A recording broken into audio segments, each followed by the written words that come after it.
नमस्कार। आइए सबसे पहले आपकी कनिष्ठा उंगली के बारे में बात कर लूँ। कनिष्ठा उंगली सूर्य के पहले पर्व तक नहीं पहुँची और साथ ही साथ बहुत गहराई में भी चली गई बाकी उंगलियों के अनुसार। इतनी गहराई में उंगली का जाना और साथ ही साथ सूर्य के पहले पर्व तक ना पहुँचना, थोड़ा सा टर्न होकर के झुका होकर गैप बनाना, यानी कुल मिलाकर व्यक्ति तो होता है चालाक, लेकिन अपनी जल्दबाजी में, अपनी चालाकी में, अपनी गलतियों के कारण व्यक्ति को भारी नुकसान पहुंचाने वाली ये उंगली है। यानी आपको अपनी होशियारी को के बाद भी दुनिया कहे होशियार और आप हो जाए मूर्ख, तो उस स्थितियों को ये उंगली बताती है। तो इसलिए आपको धैर्य से काम करना होगा, दूरगामी योजनाएं बनानी होंगी, बड़ों से सलाह लेनी होगी, तब आपको चलना होगा, वरना ये अच्छी उंगली का इंडिकेशंस यहाँ नहीं मिला। सूर्य की उंगली की बात कर लेता हूँ। यश मान सम्मान देखने के लिए सूर्य की उंगली को जाना जाता है। सूर्य की उंगली पर यदि मैं देखता हूँ तो यहाँ पर भी हल्के हल्के स्क्रैचेस सारी की सारी उंगलियों के अंदर है, यानी मानसिक चिंता भी है, यानी कि व्यवहार भी इस समय झुंझलाहट भरा हो रहा है, और साथ ही साथ नाम तो क्षेत्र में हो ही नहीं रहा, बस क्षेत्र भर के लोग, अपनी जानकारी भर के लोग आपको जानते हैं। अब बात करते हैं आपकी शनि की उंगली के बारे में। शनि की प्रथम पर्व पर उंगली के वहाँ भी मानसिक चिंताओं की रेखाएं, यानी स्वास्थ्य का थोड़ा चिंतन, और साथ ही साथ ये डबलिंग रेखा बीच वाली व्यवहारिक हो जाए तो व्यक्ति के पास धन के आगमनों में कमी लाती है। तो यहाँ इस प्रकार से धन के अच्छे आगमन को भी यहाँ नहीं दिखला रहा ये पर्व। अब बात करता हूँ इसके बाद मैं आपकी बृहस्पति की उंगली के बारे में। बृहस्पति की उंगली, और यहाँ पर बृहस्पति की उंगली को देखता हूँ तो थोड़ा हटकर जब उंगली हो जाती है तो व्यक्ति कुल मिलाकर पत्नी से थोड़ा दूर हो जाता है, यानी पत्नी के साथ संबंधों में थोड़ा कड़वाहट तो यहाँ से नज़र आई। साथ ही साथ संतान व्यक्ति के पास अवश्य होती है, और कुछ अपने आप में अगर जरा सा भी ऐसे व्यक्ति को कुछ मिल जाता है तो कुछ अपने आप में अभिमान पैदा हो जाता है। तो इन चीज़ों से भी आपको बच कर के रहना है। अब बात करते हैं आपके बुध के पर्व की। बुध का पर्व और ऊंचा नीचा उठ करके, यानी कुल मिलाकर कहीं भी सम नहीं हो पा रहा पर्व, जब इस प्रकार की रेखाओं से ऊँटा निकले, साथ ही साथ व्यवहार रेखा को विच्छेदित करें, तो ये वो रेखा हैं जो बताती हैं आपके जीवन के अंदर धन की स्थिति वर्तमान में मजबूत नहीं है, साथ ही साथ पत्नी के साथ भी संबंध खराब चल रहे हैं। अब बात करेंगे मैं यहाँ पर सीधा सीधा आपके सूर्य के पर्व पर। सूर्य का पर्व, और यहाँ पर इतनी सारी माइनस रेखा, और इससे एक शुक्र वलय की रेखा भी निकल गई, यानी कुल मिलाकर के सम्मान की तो बात बिल्कुल यहाँ पर भूल जाइए। राज्य सरकार से कोई लाभ नहीं, और यदि ले भी ले ऐसा व्यक्ति राज्य सरकार से लोन वगैरह, तो व्यक्ति पर उतारना ही अपने जीवन में भारी हो जाता है। इस प्रकार का सूर्य पर्वत बहुत खराब कहलाता है, और साथ ही साथ ये आँखों के रोग भी दे सकता है। तो कुल मिलाकर के पेचिस जैसे रोगों को भी दे देता है, पेट बहुत ज़्यादा खराब भी रहता है, ऐसी स्थिति भी मैंने देखने में आई हैं। अब बात करते हैं इसके बाद मैं आपके सीधा सीधा यहाँ पर आपके शनि पर्व के बारे में। देखिए शनि पर्व, और यहाँ अगर अच्छा पर्व ना हो तो बहुत बुरा संकेत है। एक तो शुक्र वलय, उसके ऊपर भी एक और माइनस वलय, यानी कुल मिलाकर डबल यहाँ पर माइनस वलय व्यक्ति के जीवन के अंदर काट रहे हैं, यानी ये बहुत ही बुरे संकेत हैं। आपको 2 कदम चलाएंगे तो 1 कदम पीछे खींच लेंगे। तो ऐसी स्थिति को दर्शाने वाली ये बहुत ख़राब स्थिति है, यानी कुल मिलाकर के कहीं ना कहीं कोई विष्णु भगवान का दोस्त तो बड़ा है, तो उससे थोड़ा सा आपको बचना होगा। अब बात करता हूँ यहाँ मैं आपके सीधा सीधा बृहस्पति पर्व। बृहस्पति पर्व दब जाए बहुत बुरा कहलाता है, भगवान की कृपा नहीं होती, उस पर ही माइनस मार्किंग रेखा है, यानी जो मैं बात कर रहा था वही बात यहाँ भी दिखाई दी। पत्नी से भी संबंध खराब, साथ ही साथ कुल मिलाकर के मकान की स्थिति को भी दर्शाने वाली ऐसी रेखाएं बन जाए तो व्यक्ति का मकान भी बिक जाता है। तो कुल मिलाकर बहुत सारी अशुभ संकेत यहाँ आपके सभी पर्वों पर मिले हैं। तो चलिए ये सब मैंने आपको बताया इस यहाँ पर इन रेखाओं के द्वारा, जब इस प्रकार की माइनस रेखा होती हैं तो इनके क्या क्या रेखा अर्थ होते हैं। अब बात करता हूँ मैं आपकी हृदय रेखा के बारे में। हृदय रेखा और भारी गहराई के साथ चल रही है। अच्छी बात यह है कि ये गहराई के साथ गई, यानी गहराई के साथ, यानी व्यक्ति अपने आप को मजबूती फिर भी बनाए रखता है। कितनी भी विपत्ति आए व्यक्ति के पास में, यहाँ हृदय रेखा को आपने आज भी अपने मन से पूरी तरीके से मजबूत बना रखा है।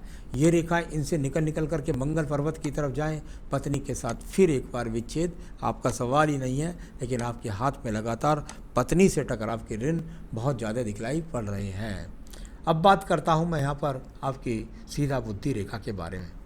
बुद्धि रेखा से पहले मैं मंगल पर्वत को देख लेता हूँ, जो साहस के लिए, कर्मों के लिए जाना जाता है। यहाँ बहुत सारी रेखाएं एक दूसरे को काट करके चलने वाली रेखाओं के रूप में विराजमान है। यानी कुल मिलाकर के संघर्ष करता है व्यक्ति और संघर्ष का फल न मिलने वाली रेखाएं यहाँ पर आपके मंगल पर्वत पर विराजमान हैं।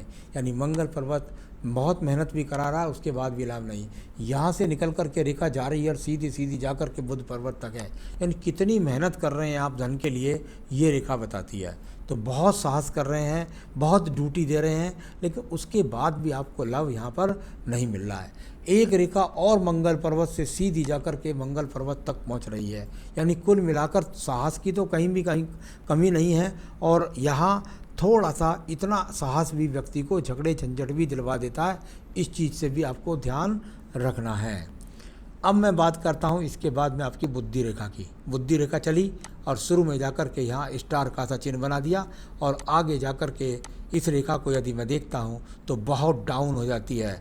और फिर इसे बहुत सारी रेखाएं यहाँ पर मंगल पर्वत से जाने वाली, नीचे भाग्य पर्वत से जाने वाली बहुत सारी रेखाएं भी इनको रेखाओं को काट रही है। यानी कि मानसिक चिंतन को दर्शाने वाली, गलत डिसीजन को लेने वाली, जल्दबाजी में लेने वाली, ये सारी की सारी स्थितियाँ बहुत खराब स्थिति हैं, जो आपको धीरे धीरे कर्ज की तरफ भी ले जा रही होंगी। द्वितीय मंगल पर्वत पर भी ऐसी रेखाएं हैं कि जो मुकदमों का सामना भी करा सकती हैं, झगड़े झंझटों का भी सावधान करवा सकती हैं। इन चीज़ों से भी आपको अपने जीवन में आगे बच करके रहना होगा। इसके बाद बात करता हूं मैं चंद्र पर्वत के बारे में। चंद्र पर्वत पर ये रेखाएं व्यापारिक क्षेत्र से नहीं, ये चिंतन की रेखाएं हैं और ये मानसिक डिप्रेशन की रेखाएं हैं। और ये नीचे वाली रेखाएं बुरी आदतों की रेखाएं हैं। यानी कि ऐसा व्यक्ति बुरी आदतों का, कभी कभी तो मैंने चरस का, भांगा का, शराब का सेवन, स्मोकिंग बहुत ज़्यादा करना, गलत आदत, जुए, शराब, कहीं से भी जाकर के धन का नाश भी कर देती है। तो ये बुरी रेखाओं से नीचे जो बनी हुई है, सबसे नीचे चंद्र पर्वत पर, उनसे भी आपको सावधान रहना है। व्यापारिक रेखाओं को देखिए, सब तरीके से टूट करके व्यापारिक रेखा चल रही हैं। थोड़ा सा चलती हैं तो एक रेखा इधर से काट देती है, दूसरा आगे चलती है तो दूसरी रेखा काट देती है, थोड़ा और आगे चलते हैं तो तीसरी रेखा काट देती है। यानी कहीं से भी व्यापार को ठहराव न देने वाली ये रेखाएं भी आपके हाथ के अंदर बहुत दूषित हैं। इतनी सारी टुकड़ों में रेखाएं हों तो व्यक्ति का व्यापार भी बिखर करके रह जाता है। तो ऐसी स्थितियाँ भी यहाँ पर बहुत खराब हैं। साथ ही शुक्र पर्वत, केतु पर्वत भी कुछ यहाँ पर पीड़ित है। चरित्र के प्रति सावधानी भी आपको रखनी होगी और कुल मिलाकर के वासना रूपी चीज़ों से आपको बचना होगा। अब बात हो गई इसके बाद आपकी भाग्य रेखा की। भाग्य रेखा और यहाँ से एक रेखा ने, भाग्य रेखा ने ये संबंध बनाया आपकी यहाँ पर आयु रेखा के साथ। यानी कुल मिलाकर पैतृक काम भी हो सकता है। उसके बाद थोड़ा बदलने की कोशिश करी और फिर ये तीसरी भाग्य रेखा इस तरीके से यहाँ चली और इसको हर कदम पर राहु रेखा ने काट रखा है। यानी कुल देखेंगे तो आपको हर कदम पर ये रेखा, राहु रेखा यहाँ पर इसको लगातार काटती चली जा रही हैं। आपके जीवन के अंदर बहुत संघर्ष करा रही हैं ये आपको रेखाएं। तो ये स्थिति यहाँ पर ऐसी भाग्य रेखा की हो तो बहुत मुश्किल जीवन हो जाता है व्यक्ति का। चलिए, ये सब हो गया। अब बात करते हैं आपके यहाँ पर सीधा सीधा आपके शुक्र पर्व की।